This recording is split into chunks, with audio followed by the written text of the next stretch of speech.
Bom dia e obrigada por aguardarem. Sejam bem-vindos à teleconferência referente aos resultados do primeiro trimestre de 2022 do Grupo Mateus. Estão conosco os senhores Ilson Mateus, diretor-presidente, e José Morgado, diretor financeiro. Informamos que os participantes estarão apenas ouvindo a teleconferência durante a apresentação da empresa. E em seguida, iniciaremos a sessão de perguntas e respostas, quando mais instruções serão fornecidas. Caso algum dos senhores necessite de alguma assistência durante a conferência, queiram, por favor, solicitar ajuda de um operador digitando asterisco zero. Informamos também que esta teleconferência será conduzida em português pela diretoria da companhia, com tradução simultânea para o inglês. Esse evento também está sendo transmitido simultaneamente pela internet via webcast.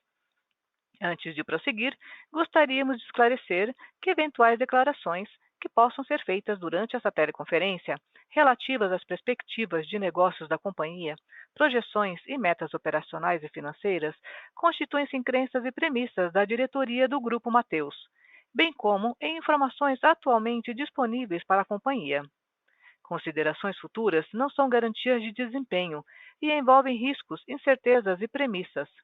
Estas se referem a eventos futuros e, portanto, dependem de circunstâncias que podem ou não ocorrer. Investidores devem compreender que condições econômicas gerais, condições da indústria e outros fatores operacionais podem afetar os resultados futuros da empresa e podem conduzir a resultados que diferem materialmente daqueles expressos em tais considerações futuras. Gostaria agora de passar a palavra ao diretor-presidente, que iniciará a apresentação. Por favor, senhor Wilson, pode prosseguir. Bom dia a todos que nos acompanham aí nas nossas apresentações de resultado. Trago aqui grandes destaques para mostrar para vocês. Quero trazer aqui o nosso crescimento de receita líquida, são mais de 36%, nosso lucro líquido e mais de 19%. Estamos trazendo aí, quase batendo a casa de 200 milhões no primeiro trimestre e aí 16 lojas inauguradas. Quero aqui, no slide 5, trazer aqui para vocês também o nosso crescimento geral aí nesse primeiro tri, né? Crescemos aí no total mais de 36% e mesmas lojas aí trazendo um número muito relevante, que crescemos aí 12,7%. E como vocês estão vendo aqui nesse slide 5, aqui todos os nossos modelos cresce a receita bruta acima de 30%.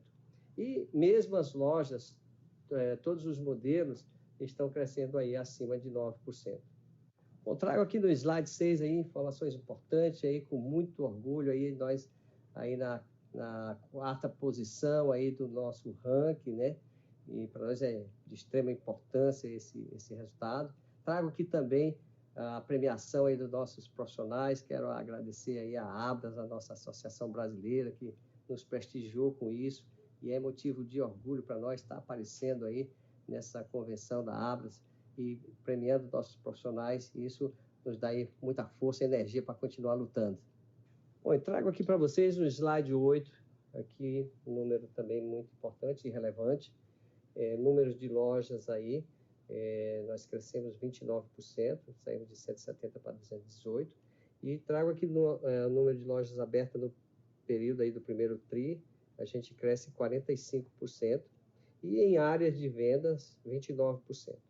Aqui do lado direito eu trago para vocês aí, quero falar para vocês que a gente continua aí na nossa estratégia de adensamento, né, nos estados originais, mas agora avançando para novos estados. Como vocês veem aqui, dentro desse adensamento, vocês veem que a gente abriu lojas nas regiões onde a gente já estava com um adensamento muito forte, mas a gente começa a entrar em outros estados com a nossa mesma estratégia de negócio, só que agora a gente já vai entrar agora em 3 novos estados, aí concretizando aquilo que a gente tinha planejado aí para esse primeiro trimestre. Trago aqui agora no slide 9, aí, mostrando para vocês que a gente continua aí num ritmo muito acelerado de inaugurações. São 49 lojas em 12 meses, aí, com todas as bandeiras, em varejo, atacarejo e elétrico, e mostrando que o nosso ritmo está muito bom. Passo a palavra agora para o nosso diretor financeiro, o senhor Morgado, agora que vai apresentar aí os números. Muito obrigado, Matheus. Bom dia a todos e obrigado por participarem da nossa apresentação de resultados do primeiro trimestre de 2022. Dando continuidade à análise dos números do período, vamos falar do slide 11 sobre os principais pontos do desempenho financeiro. Começamos pelo lucro bruto, que totalizou 1 bilhão no primeiro trimestre de 2022, com um crescimento de 27,5% sobre o igual período do ano anterior. A margem bruta do primeiro trimestre de 2022 foi de 22,3%, pressionada em 1,5 ponto percentual em comparação ao primeiro trimestre de 2021. A performance foi impactada por alguns fatores. O primeiro foi a elevada inflação do período, tendo em vista que o grupo optou por manter sua estratégia de preços e preservar o volume de vendas. Segundo, o grande número de inaugurações, 16 no primeiro trimestre de 2022 e 49 nos últimos 12 meses, incluindo a chegada em Pernambuco e na Bahia, também afetou a margem bruta. Além disso, observamos um aumento da venda externa e também um aumento da participação do atacado nas lojas híbridas ou que possuem balcão de venda. Passando para o EBITDA, registramos um crescimento de 25,2% para 262 milhões de reais durante o primeiro trimestre de 2022. A margem EBITDA foi de 5,7%, meio ponto percentual abaixo da margem do primeiro trimestre de 2021. Como resultado que explicamos até aqui, o lucro líquido totalizou 199 milhões de reais no trimestre, com margem líquida de 4,4%. Também trouxemos neste slide o nosso ciclo de caixa, que encerrou o trimestre em 98 dias, o que representa uma melhora em relação aos 110 dias observados ao final do quarto trimestre de 2021. A principal mudança ocorreu na linha de estoques, que teve uma redução de 8 dias em relação ao quarto trimestre de 2021, decorrente do trabalho realizado pelo grupo para otimizar seu capital de giro. Passando para o slide 12, temos o detalhamento do CAPEX. Os investimentos do trimestre totalizaram 324 milhões de reais, uma redução de 11,9% em comparação ao primeiro trimestre de 2021. O principal fator para a diminuição foi a redução dos adiantamentos para fornecedores, já que parte do valor dos investimentos do trimestre já havia sido realizado no ano passado. Avançando para o slide 13, temos uma visão geral do caixa da companhia. Encerramos o primeiro trimestre de 2022 com uma dívida líquida de 425 milhões de reais, comparado a uma dívida líquida de 162 milhões no quarto trimestre de 2021. A variação deve-se à continuidade do plano de expansão do grupo. Além disso, durante o trimestre, a companhia realizou a captação de 52 milhões de reais, sendo 50 milhões referentes a operações de Finame. Com isso, a relação entre a dívida líquida e EBITDA ajustado foi de 0,4 vezes ao final do primeiro trimestre de 2022, mantendo uma confortável posição de caixa. Em relação ao perfil da dívida, operações de leasing representaram 11% do total, Finame corresponde a 12%, e empréstimos representam 77%.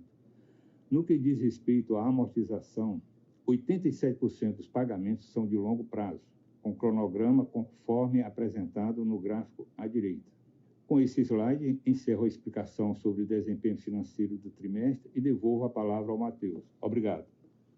Bom, obrigado, Morgado. E agora trago aqui para os senhores, aí no slide 17, aí essa nossa expansão por esses novos estados do Nordeste, e trago aqui para vocês já uma pequena amostra do que nós queremos fazer em todos esses estados onde a gente está se propondo a entrar. Trago aqui 3 novas lojas, aí já em 2 estados, né?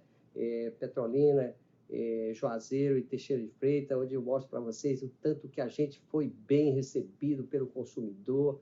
O consumidor entendeu a nossa proposta de negócio, a nossa proposta de serviços diferenciado dentro de uma loja de atacarejo. Isso Para nós é motivo de orgulho saber que o cliente, o consumidor, ele está indo na nossa loja, ele está conseguindo comprar a cesta completa de produtos, ele compra tudo num lugar só, e isso para nós faz a grande diferença e mostra que nós estamos no caminho certo, com o modelo certo. Trago aqui agora para vocês no slide 18, gente, aqui com muita satisfação, mostrando aqui para vocês que a nossa equipe de infantaria aí da Bahia de Pernambuco está atuando muito, está crescendo, a gente vem avançando como era esperado, estamos dentro do nosso plano. E aqui já trazendo para vocês as novas lojas, as novas cidades, né? Já 2 lojas aí em Maceió, que nós vamos fazer uma grande diferença, pontos estratégicos, Souza na Paraíba, Guarabira, Paraíba, Aracaju em Sergipe e outras mais. E é isso aí, nosso plano aí sendo executado. E com isso, encerro aqui a nossa apresentação e agora abro para perguntas e respostas. Iniciaremos agora a sessão de perguntas e respostas. Caso tenha alguma pergunta, digite *1 do seu telefone. Se a qualquer momento a sua pergunta for respondida, digite *2 para se retirar da fila. As perguntas serão atendidas à medida que forem recebidas. Solicitamos a gentileza de tirarem o fone do gancho ao efetuarem a pergunta para termos uma melhor qualidade de som. Por favor, aguarde enquanto coletamos as perguntas.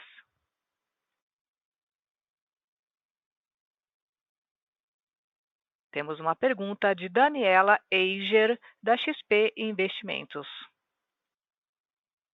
Bom dia, obrigada por pegar minha pergunta. Eu tenho algumas. A primeira em relação à dinâmica de rentabilidade. Como que a gente pode pensar nessa equação entre margem bruta, dado que a gente ainda vê um cenário desafiador, né, do lado de renda, e EBITDA, uma vez que também você agora deve ter aí uma alavancagem operacional vinda dessas tanto novas lojas quanto os novos CDs. E aí também, se puder conectar essa dinâmica de rentabilidade também à questão de estoque, né, que você comenta que vocês começaram a reduzir aí os ciclos os dias de caixa, e foi o primeiro passo nesse trimestre, se a gente pode imaginar que ele continue caindo aí para os próximos tris, apesar daí do plano de expansão ainda se mantendo bastante forte. E aí minha segunda pergunta é um pouquinho mais de cor, se você pudesse dar das lojas da nova regional. Eu entendo que ainda está cedo, né, para ter uma visão mais profunda da performance delas, mas queria saber do lado do senhor se você tem sentido algum tipo de diferença entre, por exemplo, dinâmica competitiva, estratégia de precificação, ou mesmo performance de vendas, de repente diferença no mix, enfim. Então, o que puder dividir aí, apesar de ser relativamente cedo, acho que seria legal também aqui do nosso lado. Obrigada. Bom dia, Daniela. Com relação à sua primeira pergunta, rentabilidade e margem bruta, a gente realmente está dentro daquilo que a gente imaginava, né? Nós estamos entrando aí em novas regionais, né? E essa rentabilidade, essa margem bruta, ela foi muito pressionada por alguns pontos, né? Primeiro por inflação e segundo por abertura de novas lojas. E a gente sabe que essas lojas elas demoram aí 6 meses para começar a performar, e a gente tem que, de fato, pressionar, até porque a gente abriu mais lojas de atacarejo. Isso também foi forçado pelo crescimento da nossa venda externa, que performou muito bem. A gente sabe que a nossa margem bruta da venda externa é um pouco menor, mas ela ajuda demais na diluição de custo, né? Então, a gente acredita que não é um ponto de preocupação, ele está dentro do nosso planejamento. Com relação ao estoque do primeiro TRI, a gente vem trazendo aí uma redução, embora a gente abriu muitas lojas novas que estão atacarejo, que requer um estoque muito mais alto, né?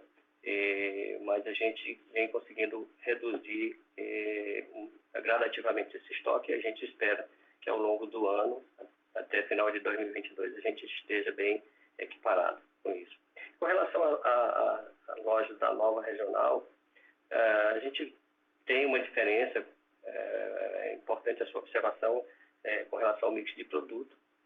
A gente tem ali que fazer um estudo muito mais aprofundado do mix de produto regional. Isso a gente tem feito muito bem. Nosso time do comercial tem pesquisado a cada regional, cada cidade nova que a gente vai entrar, qual é o mix de produto ideal, fazendo uma pesquisa ali de campo, né?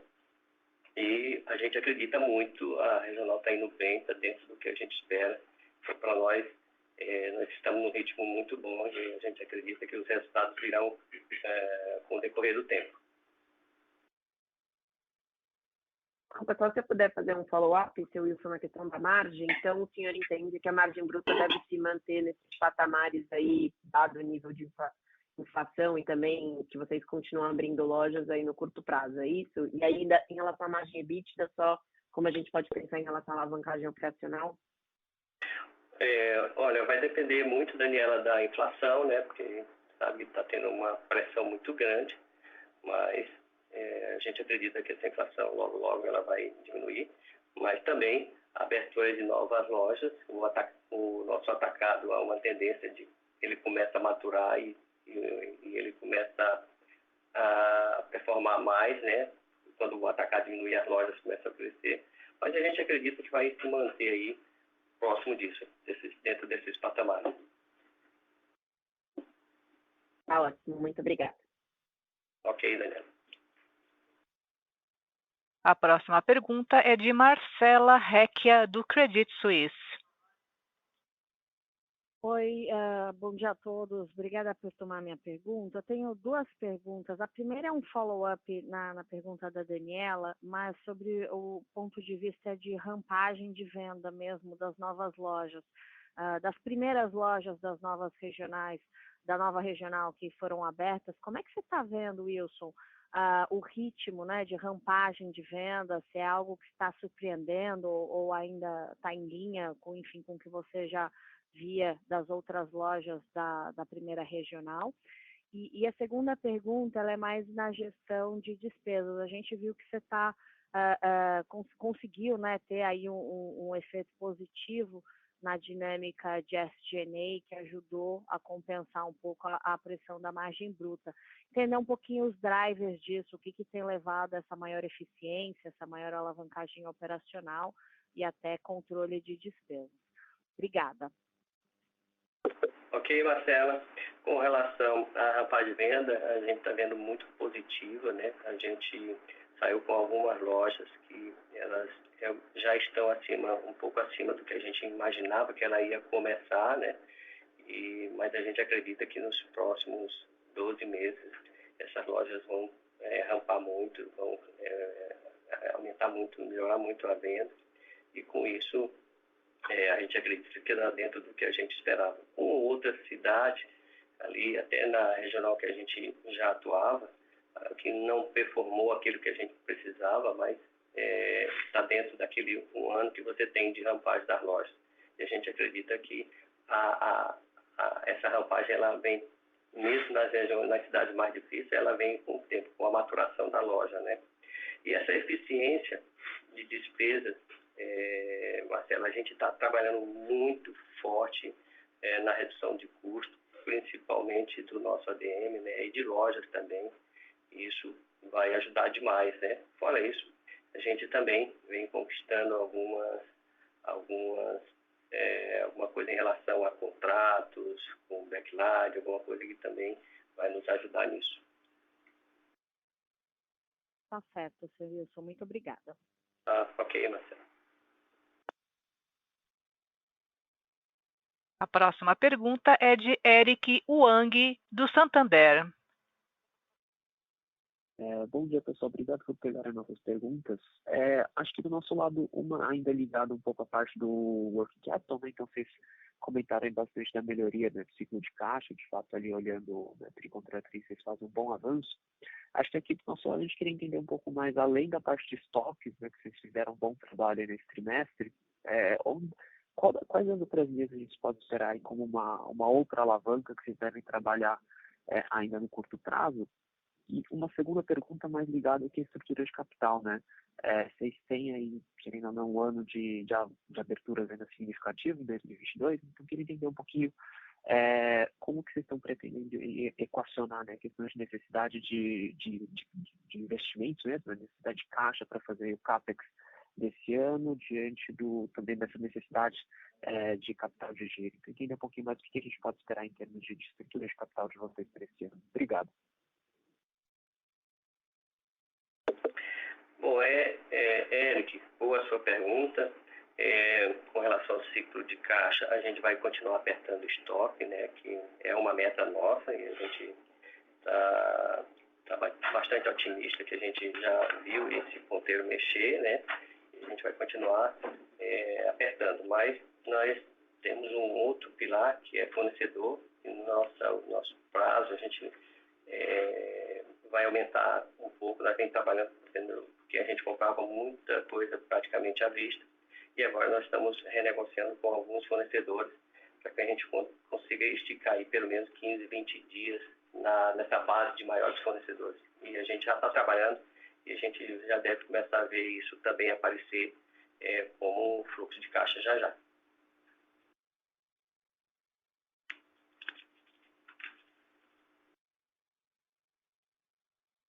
Certo, obrigado. E com relação ao ponto da questão de estrutura de capital, né, pensando um pouco no CAPEX para esse ano, a gente pode esperar ali mais algumas captações em termos de dívidas? Como vocês estão vendo também a questão de custo, né, de dívida?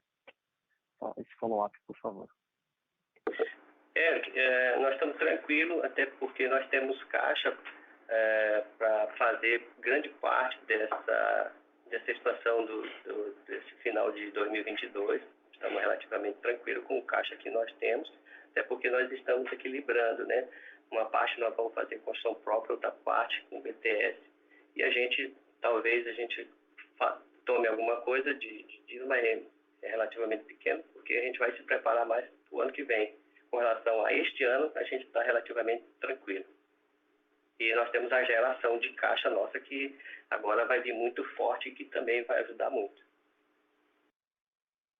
Tá certo, super claro. Muito obrigado. Ok, Eric.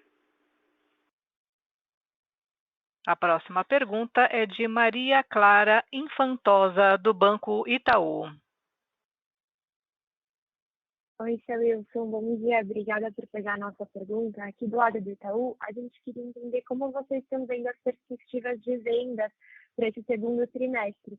A gente pode esperar um ritmo forte de venda, parecido com o que a gente viu nesse último TRI, também em questão de same-store sales? Obrigada.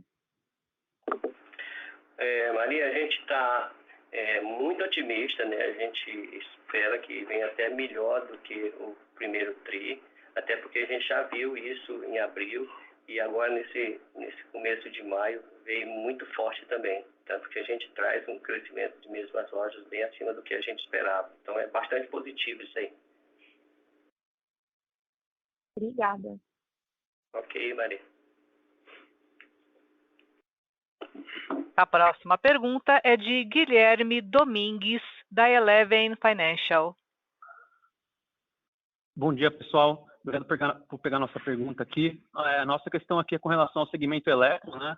A gente viu ali em same-store sales positivo, revertendo a tendência negativa dos trimestres anteriores, e inclusive ali contrário à indústria, né, que apresentou uma queda. Vocês poderiam dar ali a perspectiva de vocês que corroboram ali para o crescimento desse segmento, quais foram os principais drivers, e se vocês acreditam que houve um impulso ali pelo Auxílio Brasil? Ali, Wilson, você já falou um pouco sobre o same-store sales para abril, isso também o segmento de eletro segue essa mesma tendência de same-store sales para abril? E como vocês estão vendo para o restante do ano? Obrigado. Guilherme, geralmente o eletro, ali nos primeiros 2 meses, ele é mais fraco, até porque tem muita queima de estoque antigo, né? Mas a gente viu uma melhoria muito grande com esse Auxílio Brasil, né? E nós vem fazendo um trabalho muito forte com móveis, que vem ajudando muito, até em função da nossa logística, que ajuda muito, e uma estrutura toda que a gente tem por trás disso, de montagem, de entrega, com rapidez e eficiência. Obrigado.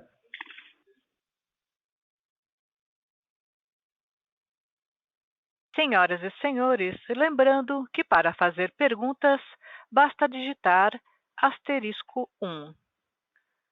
Por favor, aguardem enquanto coletamos as perguntas.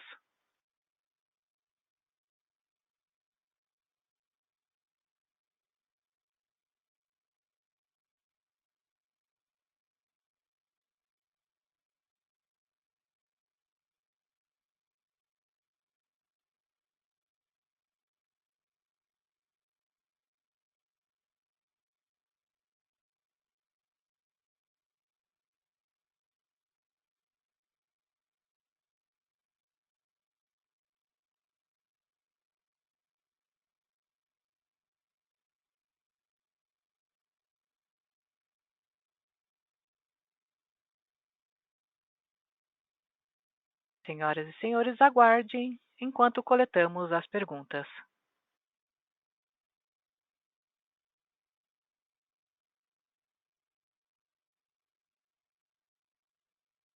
Gostaria de passar a palavra ao senhor Wilson para suas considerações finais.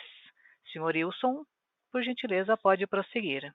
Então, para encerrar nossa apresentação, quero agradecer a todos que participaram aí do nosso call e esperamos vê-los em breve no próximo TRI. Muito obrigado pela participação de todos.